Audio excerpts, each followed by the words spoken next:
The world needs a lot, and we need it from you. We really do. We need it from you young people. I mean, I'm not speaking for the rest of us up here, but I know I'm getting a little grayer. We need it from you, the young people, because remember this. So you got to get out there. You got to give it everything you got, whether it's your time, your talent, your prayers, or your treasures. Because remember this. You will never see a U-Haul behind a hearse.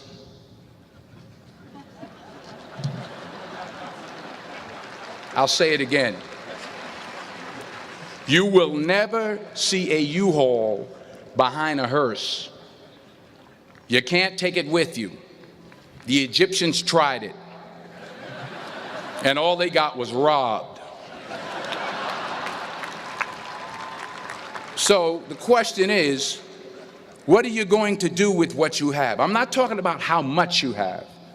Some of you are business majors, some of you are theologians, nurses, sociologists. Some of you have money, some of you have patience, some of you have kindness, some of you have love. Some of you have the gift of long suffering, whatever it is, whatever your gift is. What are you going to do with what you have?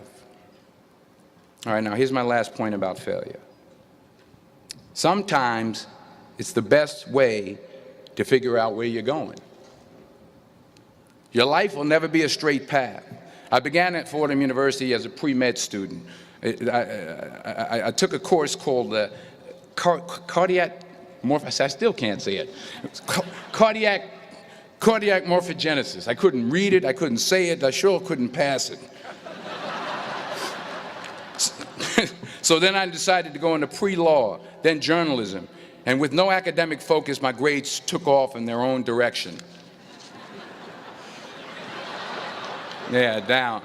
I was a 1.8 GPA one semester, and the university very politely suggested that it might be better to take some time off.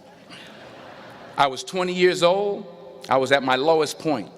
And then one day, and I remember the exact day, March 27th, 1975, I was helping my mother in her beauty shop. My mother owned a beauty shop up in Mount Vernon. And there was this older woman who was considered one of the elders in the town. And I didn't know her personally, but I was looking in the mirror, and every time I looked at the mirror, I could see her behind me, and she was staring at me. She just kept looking at me. Every time I looked at her, she kept giving me these strange looks. So she finally took the dryer off her head and she said something I'll never forget. First of all, she said, "Somebody give me a piece of paper. Give me a piece of paper." She said, "Young boy, I have a prophecy, a spiritual prophecy." She said, "You are going to travel the world and speak to millions of people." Now, mind you, I'm 20 years old. I'm flunked out of school. In fact, like a wise ass, I'm thinking to myself, maybe she's got something in that crystal ball about me getting back into school next fall. But maybe she was on to something, because later that summer, while working as a counselor at a YMCA camp in Connecticut, we put on a talent show for the campers. And after the show, another counselor came up to me and asked, "Have you ever thought about acting? You're good at that." So when I got back to Fordham that fall, I got in and I changed my major once again for the last time. And in the years that followed, just as that woman prophesied, I have traveled the world and I have spoken to millions of people through my movies. Millions who up till this day couldn't see me, who up till this day I couldn't see while I was talking to them, and they couldn't see me. They could only see the movie. They couldn't see the real me. But I see you today, and I'm encouraged by what I see. And I'm strengthened by what I see. And I love what I see.